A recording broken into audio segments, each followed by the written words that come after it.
Let me know if the audio is good, guys, and we will get going.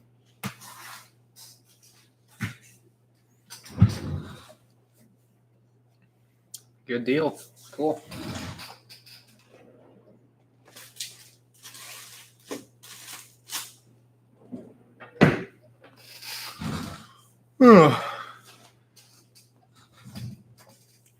So, harvest is about, I would say, a week away.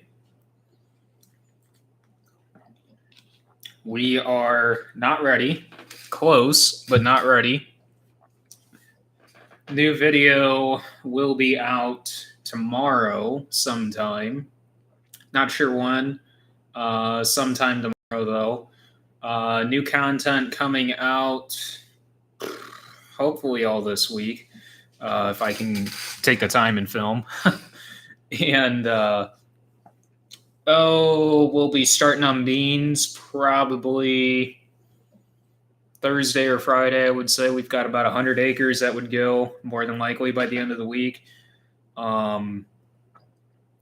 Yeah, so we've got about, I would say, 4,000 to 5,000 bushel that's going to need to get moved, more than likely to Burns Harbor. And then that would finish out what's in that holding bin, and that would finish out that south bin. That south bin holds about 20,000, and we just got it down. It's all sucked down to the center there. So there's probably about 3,500 bushel, I would say, in there, 3,000, 3,500. So we'll get that cleaned out sometime this week. Sometime this week, we're going to go over and work in the woods, and we're going to field cultivate and clean up the area that we have cleaned up already. And we're not going to plow it or do nothing. We're just going to hit it with the field cultivator a few times and pick up all the roots and get that all cleaned up and spread cover crop out there. And there's probably only about not even two, I would say about an acre and a half left over there. So this winter we'll get that knocked out, and eventually what would be nice is to put an irrigator there someday. So I'm not sure, but eventually, not this fall or not this winter, we'll put an irrigator there, but eventually someday, probably, I don't know, within 2 years, we'll put an irrigator there, I would say. So otherwise, that's pretty much all that's going on. Getting things cleaned up around the bin site. We're actually going to be getting a load of lime and some 73s in, mostly to patch in around the bin site and clean stuff up. So the skid steer will help out on that. Those of you that do not know, I bought a 2016 333E skid steer. That video will be dropping sometime tomorrow, like I said, the reveal on that, and some work around the bin site and doing some stuff out there. And yeah, so otherwise, it's not going to be a long live stream tonight. Just thought I'd pop on here, and we'll run this till about 10 o'clock, I would say. And then I'm going to hop off and I'll edit that video for you guys for tomorrow. Like I said, probably, well, haven't said it, but I would say sometime in the afternoon I'll release it.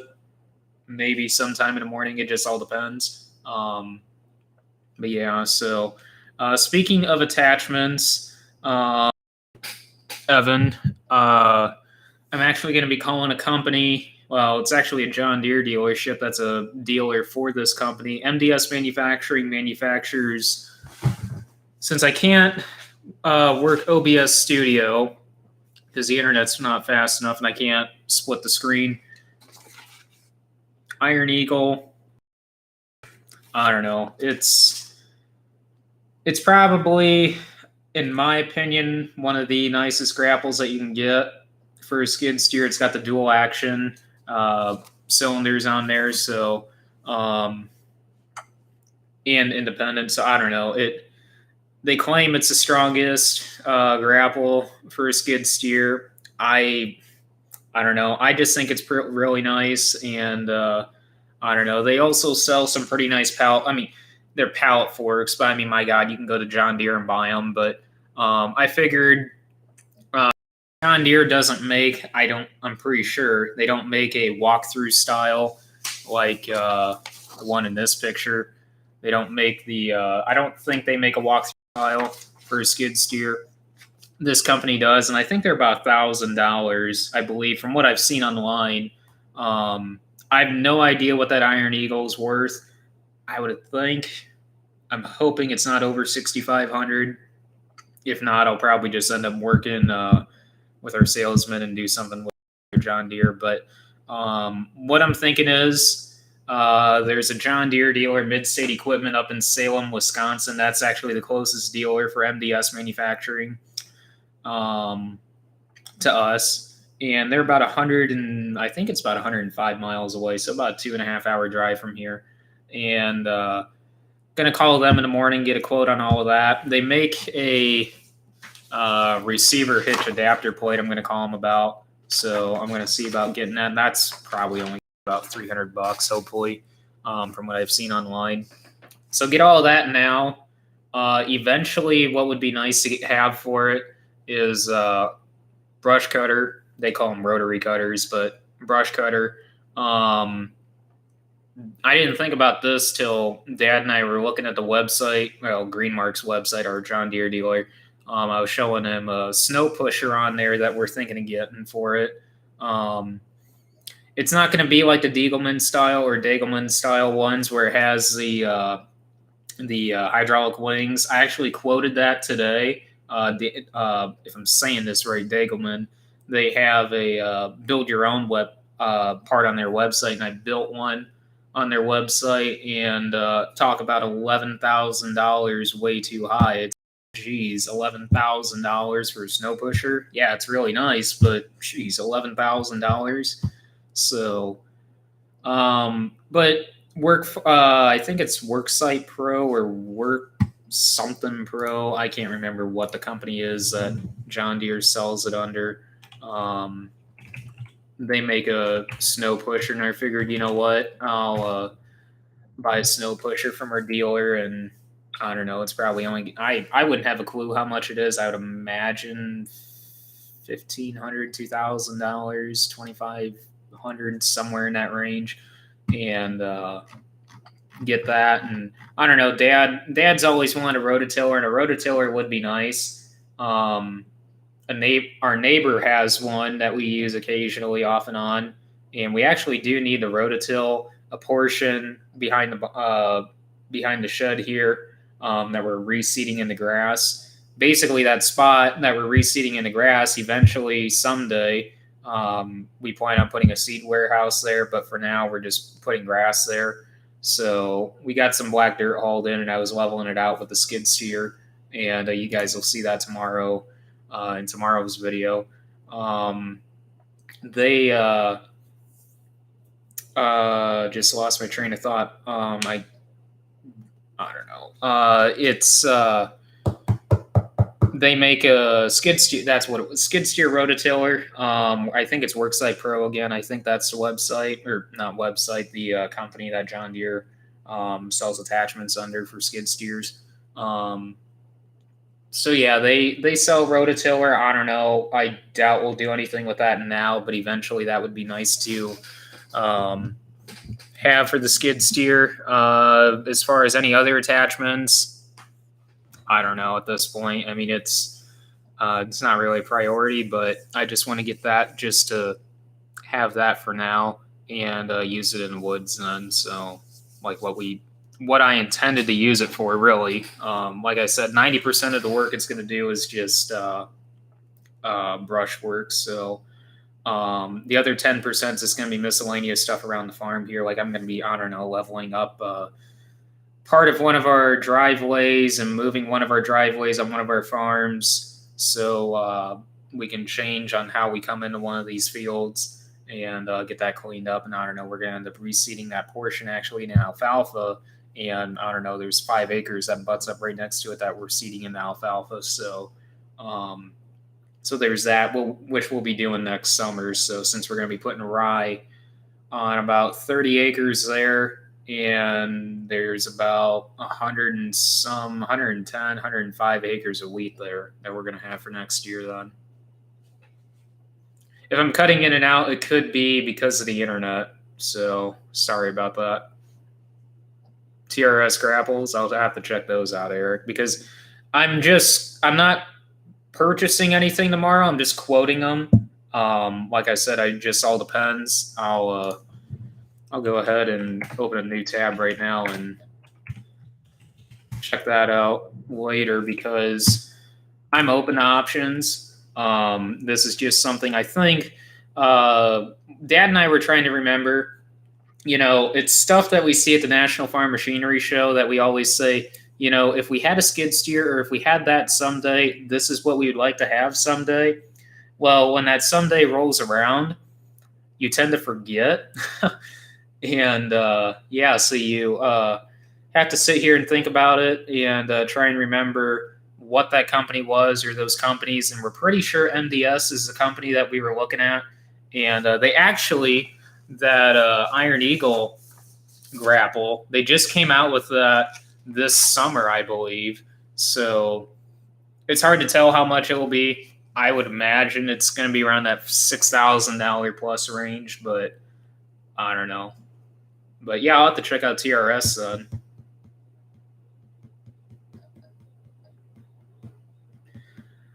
Beans are looking for the most part pretty good.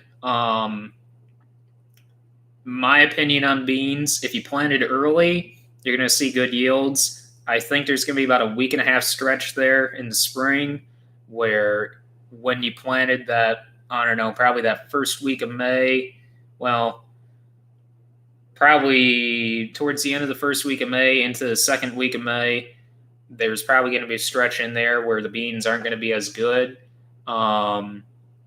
just due to how the dry weather hit. And then I think from then on afterwards, you're going to see probably about average yields. I don't know yet. It's so hard to tell. You can't really. It's hard to tell or hard to gauge on bean yields. I mean, it's just it's way too early at this point yet. A lot of our beans are still finishing out yet. We've got about 100 to 200 acres that would go more than likely by the end of the week, and that's just due to the drought. But those were also planted early. This one field, this other field that's actually ready, that's about 90 some acres. I would say the low ground probably won't be ready by the end of the week, but the high ground's ready to go. And we just don't want to move there and just cut the high ground because there's only 30 acres there, and the high ground's not going to be very good because that just flat out burned up. But yeah, so it's hard to tell.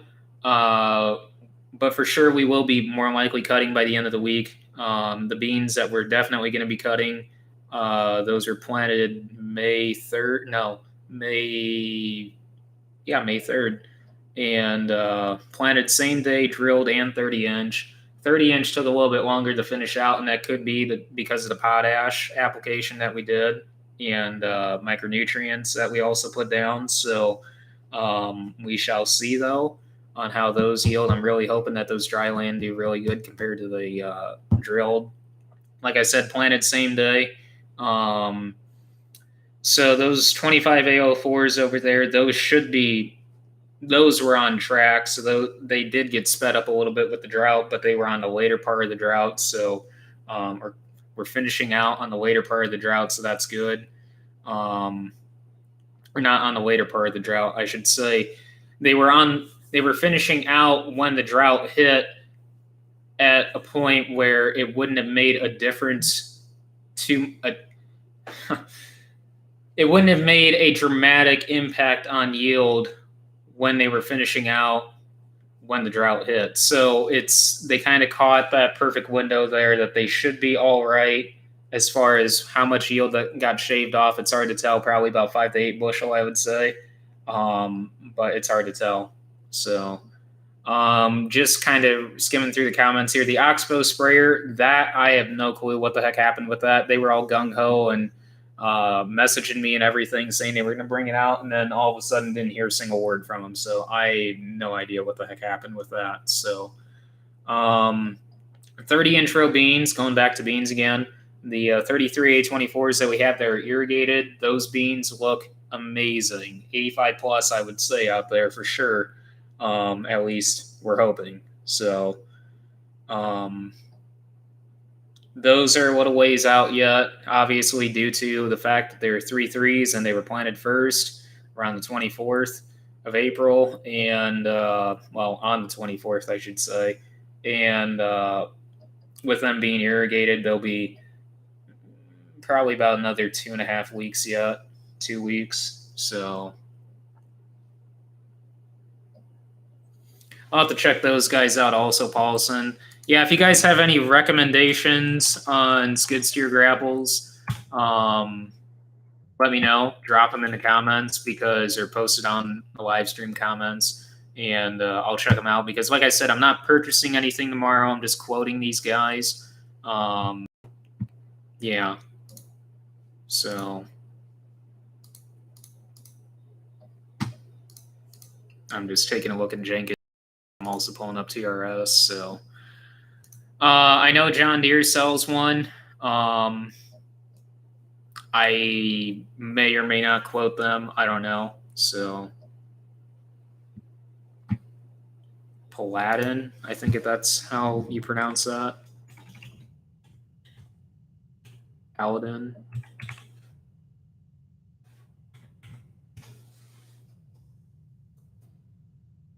I'm not going to run this late. We're going to run this till about 10 o'clock for tomorrow. So I'm not going to stay on here too late, even though we may end up running this till 11 o'clock. Yeah, I'll have to check this Paladin out also. Yeah, that's pretty cool.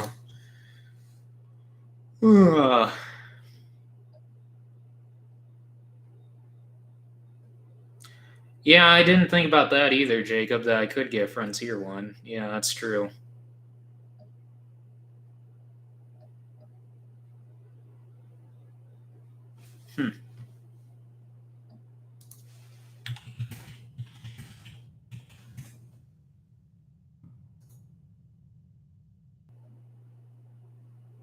Okay, that's weird. It's already downloading a video when I went to that website. That's kind of odd. Skid steer.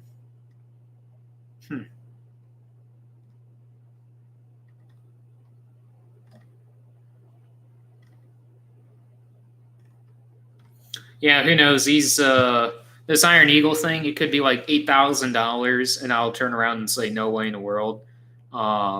Am I spending $8,000 on a grapple like that? Even though it is a nice grapple, I'm not spending $8,000. But yeah, so I'm open to options and checking out other things. So we'll just see.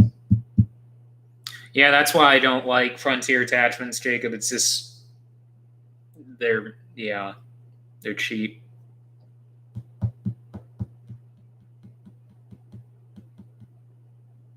Yeah, that doesn't sound bad at all. Then 2350.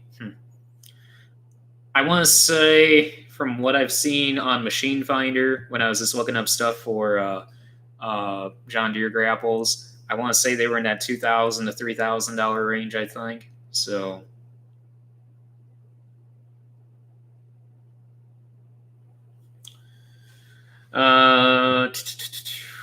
Making sure I don't miss any of you guys on here. Are we harvesting yet? No. Towards the end of the week, possibly. Just depends on the weather.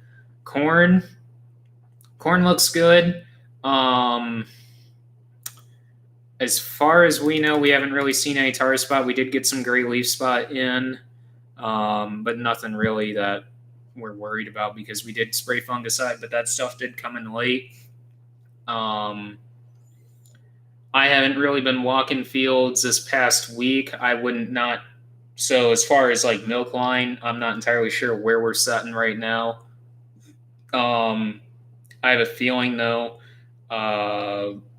we're going to be able to finish all of the beans before we move into corn, unlike last year where we were switching back and forth from beans to corn, from beans again, and back into corn and finishing out on corn. So it just all depends. I mean, we don't know yet. So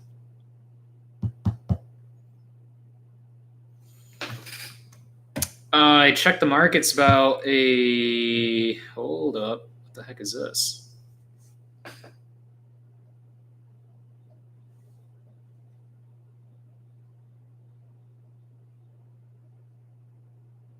Oh, yeah, that's cool, Todd. Hmm.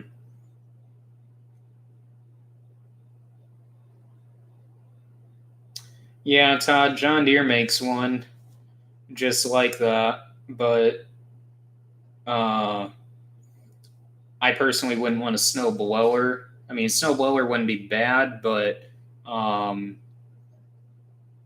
I don't know. I just would rather have a snow pusher. So back to the market question. I know corn was up on the overnight. Beans were up also. Beans are still over $10. Cash right now is 365 unchanged. December is actually over 370 right now. It's 370 and two. It was at 369 about a half hour ago. Beans are 10.05 right now, 10.05, which is still unchanged from a half hour ago. And November beans are actually 10.04, which those are up 4 cents. So we actually made a contract with Cargill last week and moved 10,000 bushel uh, over to Milford, Indiana. Awesome elevator over there, in and out, less than 10 minutes. I actually timed it on the one load. And from the moment after I got untarped, when I got in the truck, I clicked the timer on my phone. And from the moment I pulled on the scale and went around and dumped, because it's I would say about an eighth of a mile from the probe and the scale, because you actually probe and then you go on the scale. I don't know why they don't have the probe on the scale, but you probe, pull around about an eighth of a mile, I would say, dump, and pull around another eighth of a mile to another scale, weigh out, grab the ticket. So from then to grabbing the ticket, it's 9 minutes and 2 seconds. So pretty awesome. Hang tag set up, so it's all you just call in, put your contract on it, in and out, and on the way out or on the compute way, you can actually see uh, your grade. And I couldn't even think of the word, the grade. So it's pretty cool.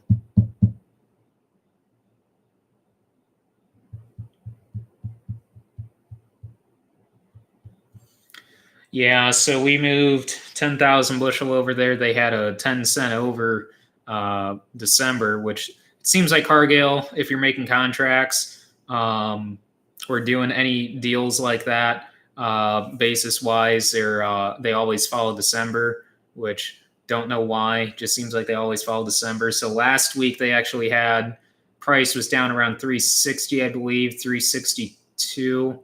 So we were actually getting 370, 372 for that 10,000 bushel over there. Yeah, it's about an hour and a half drive over there. But considering all the local co-ops around here were anywhere from 25 to 35 under, and Burns Harbor, I think Burns Harbor was 15 under on corn at the time.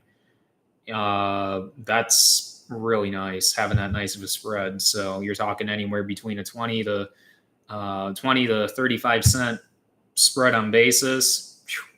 That's a pretty nice spread.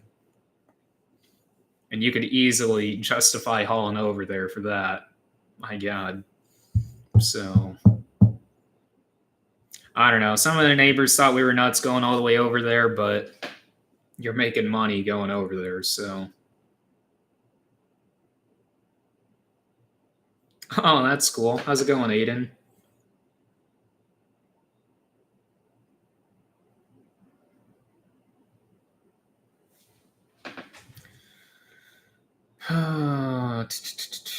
pretty sure there was one I missed. Are you going to have a problem with down corn? So,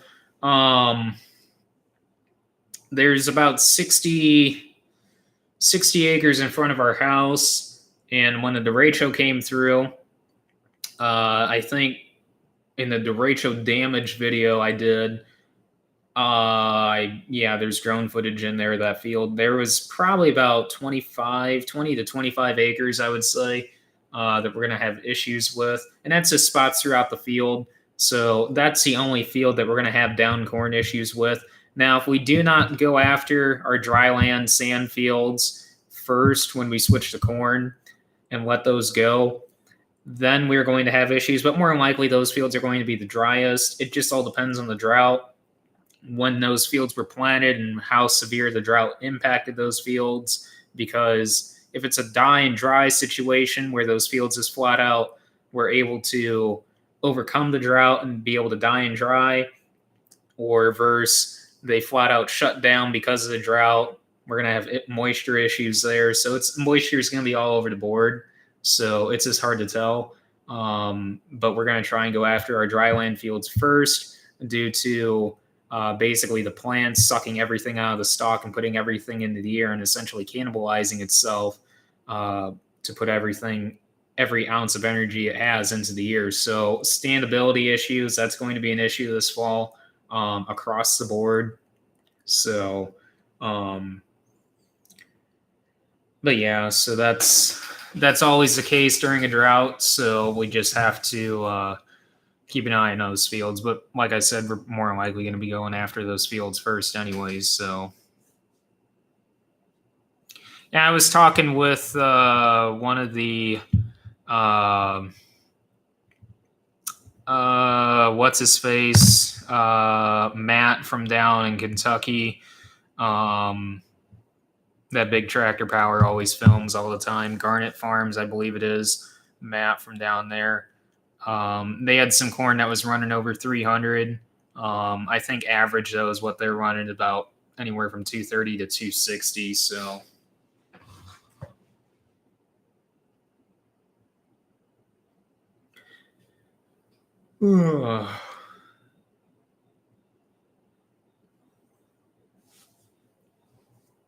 so yeah, if you guys have any other questions, like I said, we're just going to run this till about 10 o'clock. Like I said, just because not a lot's going on. And even though, like I said, we could open up some other discussions and really crank this out to probably about midnight, but we'll just we'll keep it around 10 o'clock. So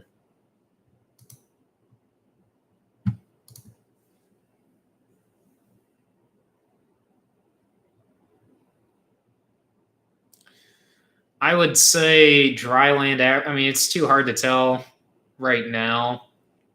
Dry land average. I mean, typically we're anywhere from 160 to 200 dry land average. Irrigated anywhere from 230 average to 270 average, 280 average. So it just depends. This year, that 40 on the corner with a high population plot, I would not be surprised that we average 350 on that high population plot. Now, if we do, and with everything that we've done out there, and which is not a lot considering basically we just expanded on our program that we typically do on all of our irrigated acres just by a little bit. So if it works out, I wouldn't mind planting, because that high population plot was planted at 40,000, I believe. I wouldn't mind planting all of our irrigated fields then up to a higher population and putting out a higher population beyond 40,000 and do, like, say, a 45 or 48,000 drop and see what kind of response that we can do for that, and flag it, obviously, or section it off and remember, and then, I don't know, treat it and manage it the way 48,000 should be, just like, I don't know, you manage for 32,000. So I don't know, if you've got, potential of 400 bushel, well, let's just figure. So let's just say you're shooting 18 by 38 ears. at 48,000. Fudge factor, what do you guys want to use? Let's just shoot for 85. I mean, that's 386. So let's just say 380 bushel corn. You're going to manage that different than what you do 40,000 versus you do 32,000. At least that's what we would do, based on nitrogen fertility wise and potash and NP, just your NP and K and your micronutrients all across the board. So I think that's really just the key to it, just population and management based on that population. If you can maintain the drop, or maintain that population. So, because you could have issues with emergence and, have 48,000 and then turn around and only have 42,000. So I don't know. As far as emergence goes on that 40,000, there's probably about 30, I would say there's 39 to 39 and 39 to 39 and a half out there. So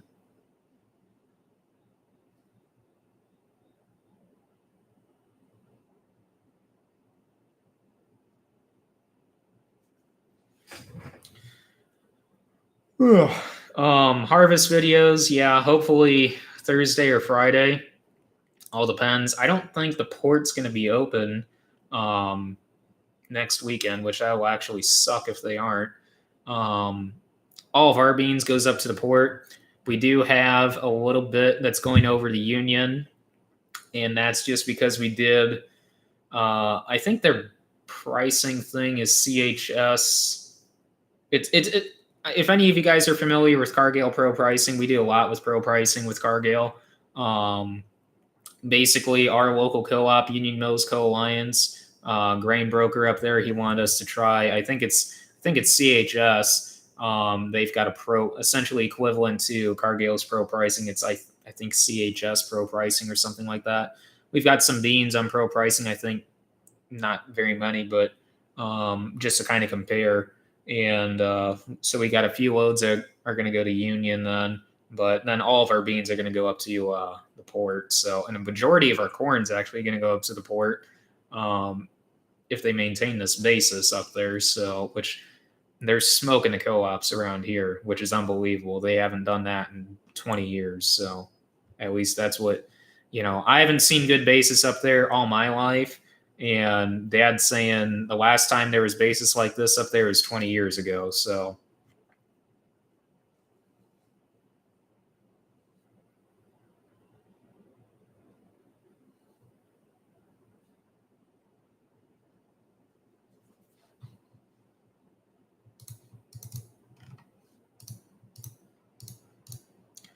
and I guess what we consider good basis to justify going 50 miles up to the port of Indiana, or not 50 miles, 30, it's like 32 or 36 miles to go to the port of Indiana. We're talking anywhere, I think it's like 10 or 15 under right now. So, and I think cash right now for fall going into co-ops right now is around 20 to 28 under, I think. Cash, I believe, currently right now. So next video sometime tomorrow. Not sure time on that. I would say sometime in the afternoon tomorrow for sure, though.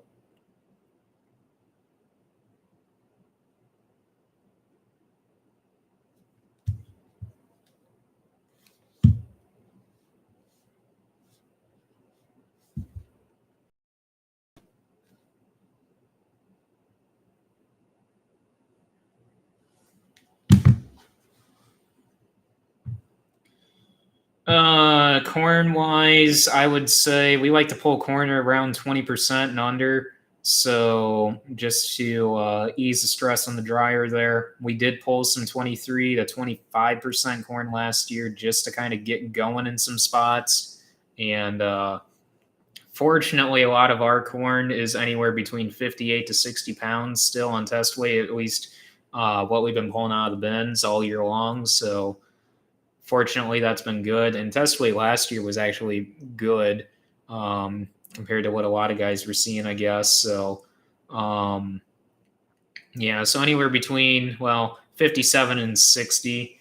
So, but yeah, we like to pull corn at 21 to 20%, and preferably around 19. But uh, I would say if we get done with beans, we're probably talking. Pulling up the calendar here. If we get going, I would say probably second week of September or second week of October. I would say we'll be on corn. Potentially, I doubt it, but potentially if things run really smooth and the weather cooperates and everything just comes on perfect and the stars align and everything, we could be done by Halloween, which we haven't been done by Halloween in, I would say, about 8 years. 8 years, I would say 7, 8 years. So typically we're always done around Thanksgiving, but so a 40-foot head, that will be discussed in tomorrow's video. But for those of you that are in here right now, I'll go ahead and talk about that. We're not going to do anything right now. We actually had our 35-foot head sold earlier this year, and we put the hold on that when corn skydived all the way down to 330, and later was down to 297. So we put the holds on that. But since corn's back up and looking like it can maintain this 360 to 370 mark,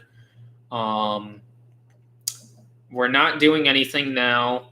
The plan is depending on how beans do this fall, we more than likely will do something after harvest. So right after harvest, we'll do something. More than likely, go to a 40-foot draper. Not discussing what brand now. That will just be a surprise for you guys when we go around and do this later this fall after harvest. And so we'll need to buy a 40-foot head cart. We'll have to buy a 40-foot when we buy this 40-foot draper.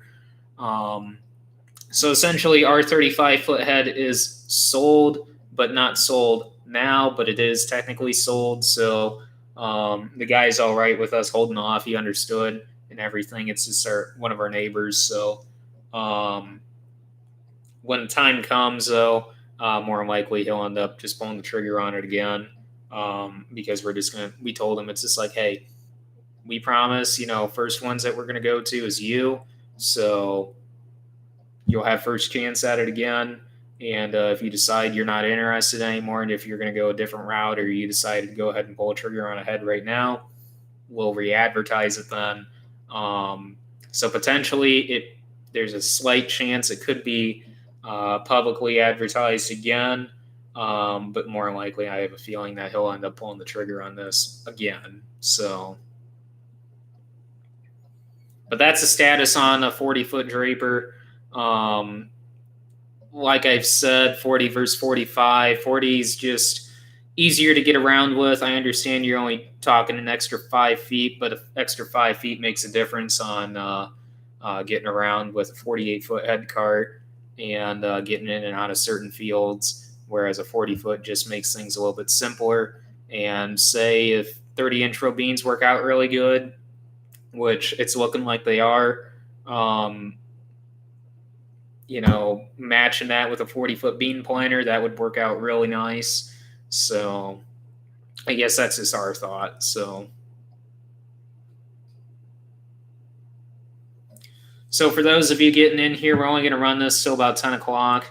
And then I'm going to hop off, and I actually have to finish up a project that I'm working on for the local electric cooperative, Kankakee Valley REMC.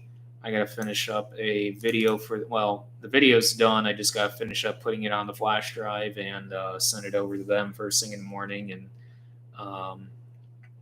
I got to work later this week on a property for Listinsky's auction. I actually went and filmed today, but I'm actually getting I gotta edit pictures, and I also have to put a video together for advertising for them. And then I gotta film some seed corn harvest footage tomorrow for a neighbor for his YouTube channel, Farm to Live Rice Farms.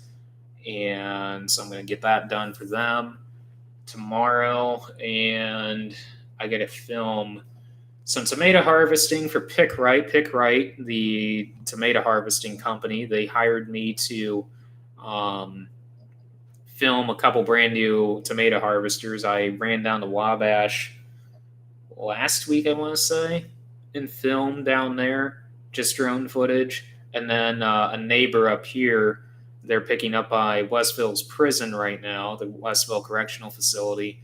And when they move down in this area later this week, I'm going to go over there and film them also. So next video tomorrow. As far as that goes, as far as future videos go, I'm hoping to have 2 more out this week, if not more. It just all depends on what goes on.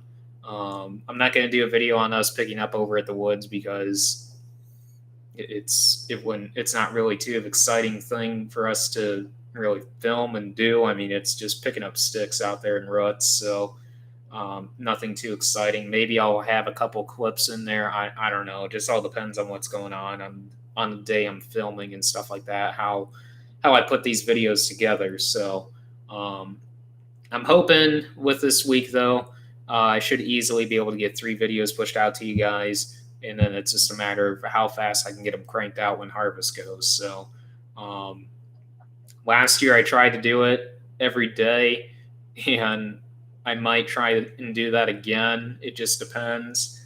I don't know. So, but I'll try and get as many videos out to you guys as I can. So,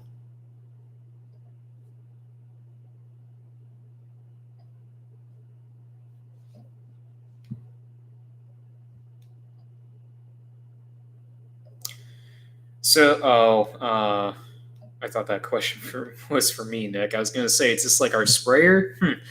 Our 4230 with 60-foot sprayer booms, and I don't know, a high crop kit off of a 4440. Yeah.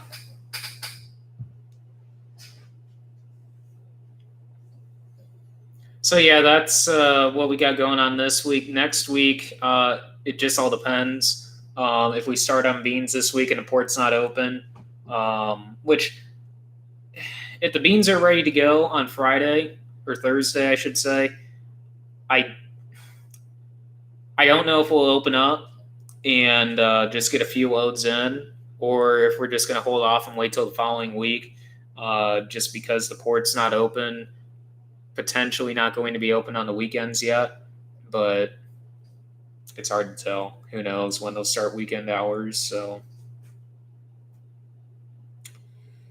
well, we'll run this for about another 10 more minutes, and I'll hop off and I'll get that video edited for you guys.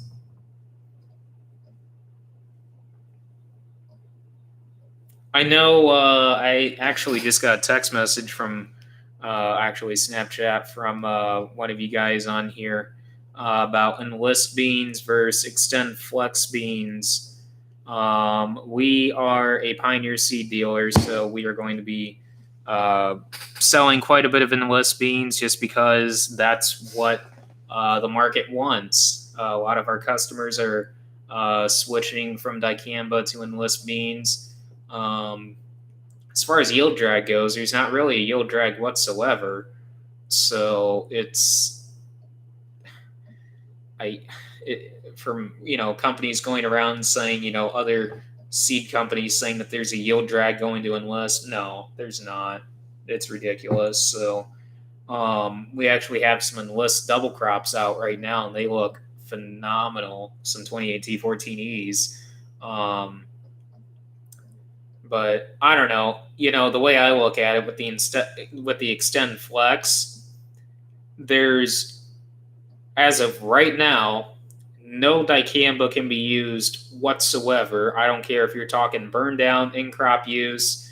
You can't even use it right now until it's approved. And if it's even approved, which if it does get approved, I can more than guarantee you it's just going to be for burn down. But I put it this way, there's no way in the world I guarantee you that they're going to allow in-crop use. I'd be totally surprised if they do in-crop use, but I don't know. It's all up to the EPA, so. But I don't know. It at this point, extend flex beans, they're just straight Liberty beans at this point, unless something happens with dicamba, which, like I said, I mean, even if you were able to spray dicamba just for a burn down, there's still straight Liberty beans. So I don't know. You're spending more money on a traded soybean that, I don't know, you can't even spray dicamba on, and all you can spray is glufosinate, Liberty.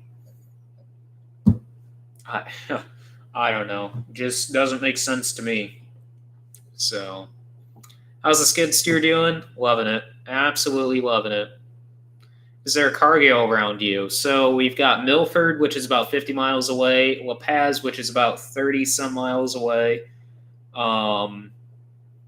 There's Hammond, which is about 51 miles away. And then there's Burns Harbor, the Port of Indiana, which is about 32, 36 miles away. Lafayette, I wouldn't say they're close, but their soybean or their processor down there in Lafayette. So if we've hauled down there, it's been a long time ago, and it was only like 1 or 2 loads. So we've never hauled down. Otherwise, we haven't hauled down to Lafayette. So as far as Dreyfus goes, as far as I know right now, extend flex. I don't think so. I don't know. As of right now, I don't think so. It's hard to tell. Enlist is going to be the flagship, though. That's going to be the way we're going right now. But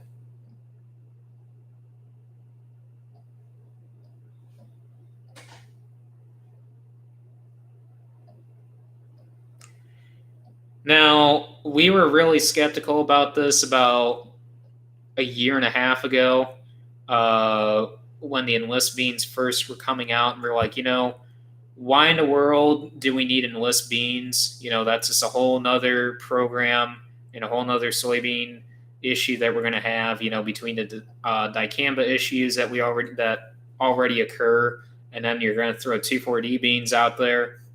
What would be really nice is just have a quad stack soybean, have glufosinate, glyphosate, dicamba, and 2,4-D, quad stack, and just be done with it.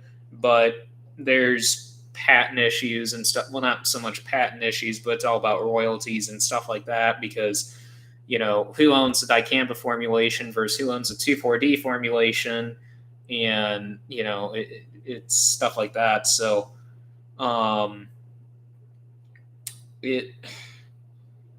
we went down to the training to see Enlist beans for our first time down in Sheridan, Indiana, they had a herbicide plot showing different rates of 2,4-D, and the rate of 2,4-D that they're running, and I can't remember offhand without looking at the sheet, more than smokes water hemp. So our issue is with the 2,4-D, we seem to have a slight issue with it on the mare's tail up here, but we're running half the rate that they're actually recommending, I believe, if I remember correctly, what rate it is. I'm not going to throw any rates out here right now because I don't want to steer you guys as far as how much you should be using, because by no means am I a retailer, so I'm not throwing any rates out. But I believe it's double the rate what you typically would run,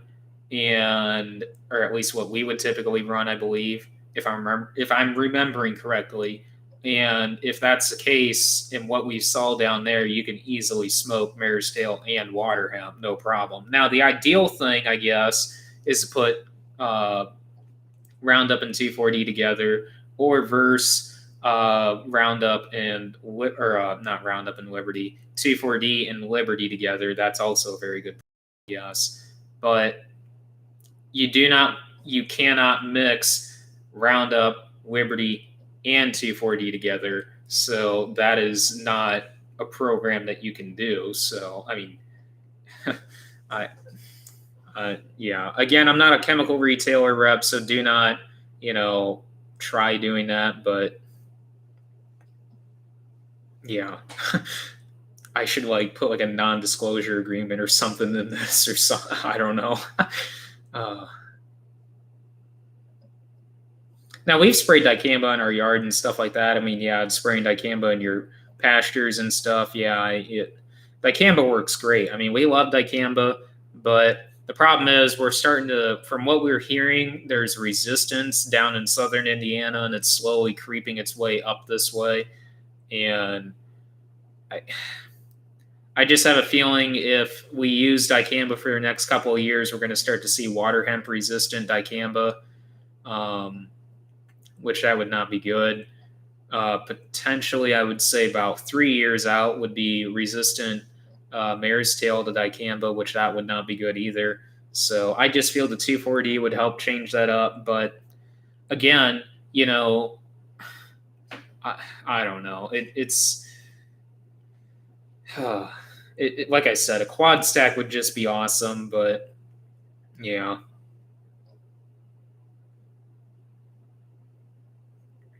See, typically, most guys spray dicamba on their corn out in Illinois. I mean, that's probably one of the biggest things that they use out on corn out there. But see, we don't. Nobody around here sprays dicamba on their corn. It's always just beans. So, um, yeah.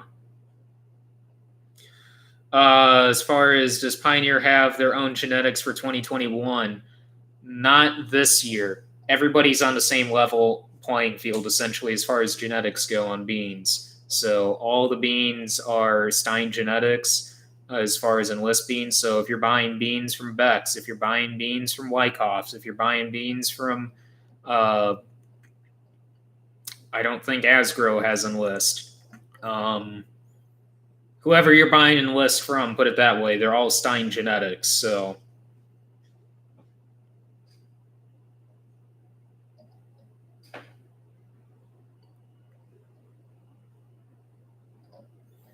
we've sprayed dicamba once on corn, and it was like V4.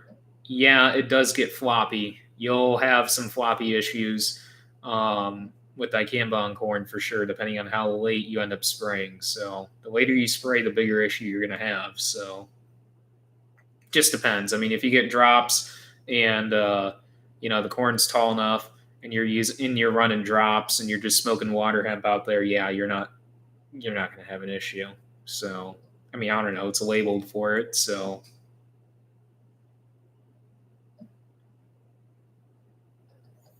but yeah, for 2021, it's all level playing field. You're all the genetics for enlist beans are Stein genetics. So I don't care what company you're talking. Beck's, Pioneer, Wyckoff. I can't think of the other ones that are N and K, Northern King. So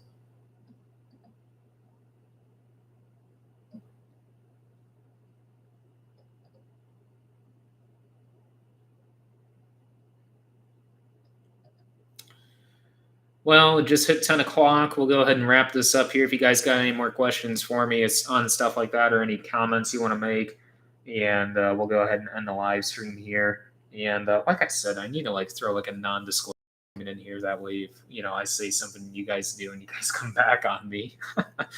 Oh, geez.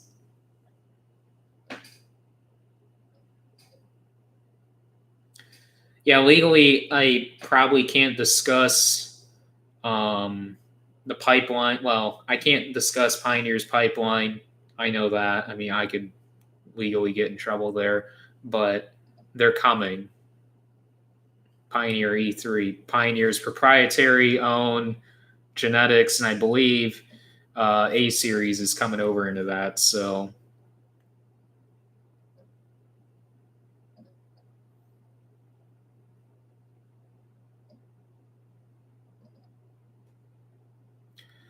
well, I'll go ahead and hop off here, guys. Thank you guys for watching. Like I said, I know the stream was not going to be too exciting for you guys. I just wanted to hop on here and talk with you guys for a little bit. And I'm going to go ahead and wrap up some stuff here and edit a video for you guys later tonight and push that out to you guys sometime tomorrow. I would say sometime tomorrow afternoon. Hard to tell in the next live stream. I on the last one, the next Sunday. Play by ear. I'll post it on the community tab, or I'll try to, and I'll keep you guys updated. Hopefully, 2 more videos after tomorrow's, and we'll see maybe more if we decide to start cutting beans this week. So, anyways, thank you guys for watching. Don't forget to like, comment, and subscribe down below if you're not. And I will catch you guys in the next video / live stream.